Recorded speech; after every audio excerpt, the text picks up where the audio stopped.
Скандал у Полацку. Тренер па дзюдо дазволіў дзецям збіць аднагрупніка. У Беларусі на сотні абмяжуюць продаж алкаголю. Новая справа рэйкавых партызанаў. І надвор'е ў Беларусі на 7 чэрвеня. З вас падабайкі і каментары, а мы пачынаем праграму «Белсат онлайн».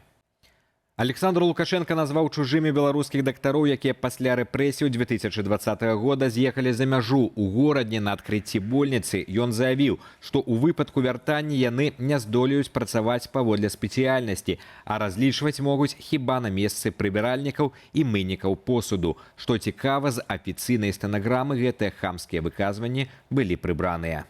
Пры гэтым словы дыктатара гучаць на фоне катастрафічнага кадравага голаду. У краіне бракуе больш за 2000 дактароў і амаль 2000 медсясцёр. Пакуль медычная сфера Беларусі развальваецца без спецыялістаў, рэжым працягвае патрабаваць ад уцекачоў стаяць на каленях і каяцца.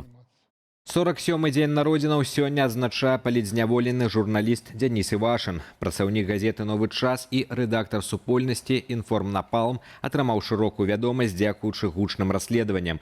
Ён выкрываў скандальную забудову ў Курапатах і даследаваў уплыў Расіі на Беларусь. Спецслужбы Лукашэнкі затрымалі журналіста яшчэ ў сакавіку 2021-га, а пазней засудзілі на 13 гадоў і 1 месяц зняволення паводле надуманага абвінавачвання ў нібыта здрадзе дзяржаве. Нават у калоніі палітвязень зазнае жорсткі ціск. Яго рэгулярна кідаюць у карцар і пазбаўляюць сувязі з блізкімі. Міжнародны звяз раварыстаў цалкам зняў з беларускіх спартоўцаў абмежаванні, што дзеялі з пачатку вайны ва ўкраіне. Цяпер нашым роварным гоншчыкам і зборным дазволена браць удзел у кубках і чэмпіянатах свету. Больш за тое, здымаюцца ўсе забароны на выкарыстанне дзяржаўнай сімволікі, сцяга і гімну.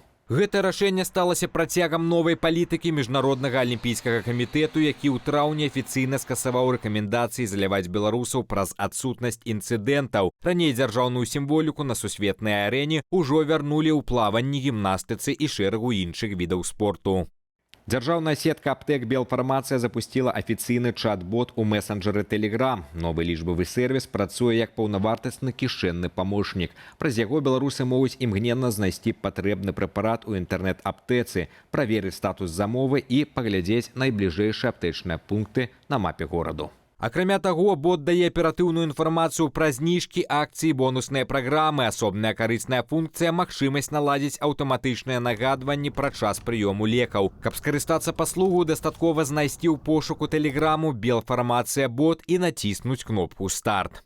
У звязку з школьнымі выпускнымі вечарамі ў шэрагу гарадоў Беларусі часова абмяжуюць раздробны продаж алкаголю. Большасць забаронаў набудзе моц 12 чэрвеня. Гэтак у Берасці, Гомлі і Віцебску спіртныя напоі знікнуць з паліцаў крамаў з 8 гадзіны раніцы пятніцы да 8 гадзіны раніцы суботы. У Магілёве і Бабруйску абмежаванні будуць дзеяць з поўначы да поўначы. Зрэшты, табу не закране рэстарану і кавярню, дзе набыць напоі ў разліў усё яшчэ дазволена. Таксама алкаголь можна будзе купіць для вяселляў і рытуальных захадаў. Поўны спіс раёнаў публікуецца на нацыянальным прававым партале.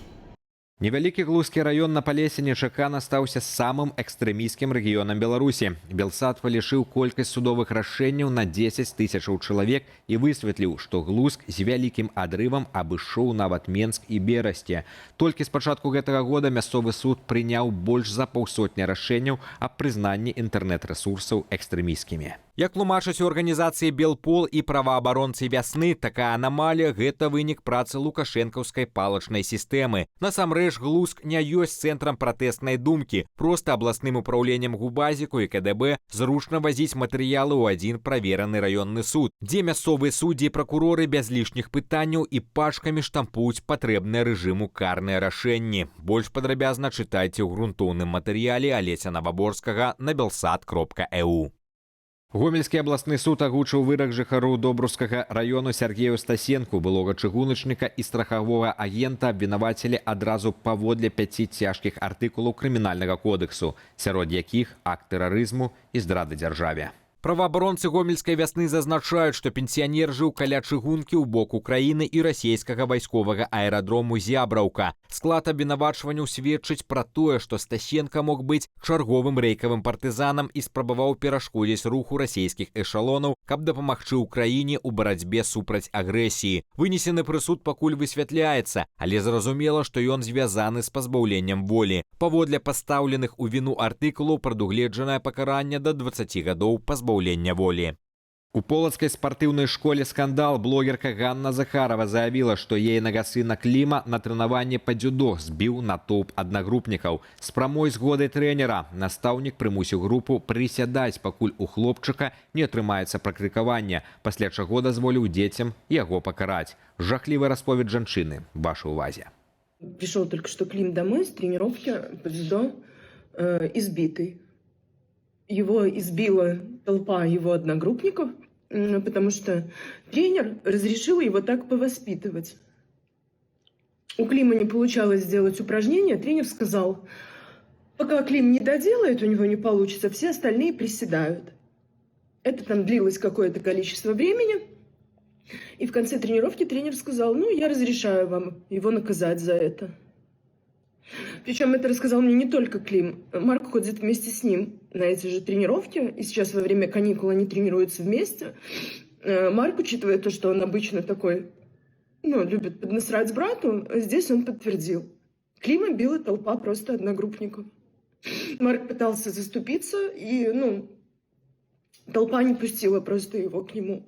Гісторыя выклікала бурнае абмеркаванне ў сеціве. Большасць беларусаў рэзка асудзіла гвалт і цкаванне. Настаўнік пакуль не названы. Здарэннем ужо займаецца міліцыя, сінякі зафіксавалі медыкі. Мясцовыя чыноўнікі нібыта ўзялі справу на кантроль, а маці прыняла рашэнне забраць дзяцей са школы алімпійскага рэзерву.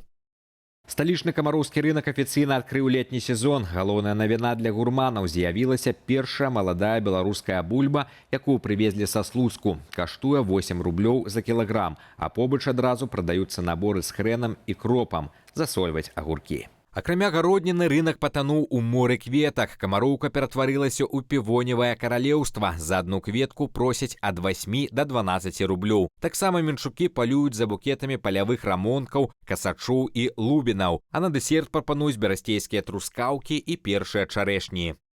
У нядзелю 7 чэрвеня ў Беларусі захаваецца дажджлівае надвор'е. Сіноптыкі прагназуюць воблачнасць з праясненнямі, па краіне пройдуць навальніцы, а ўдзень месцамі чакаюцца моцныя залевы і шквал ветру да 20 метраў за секунду.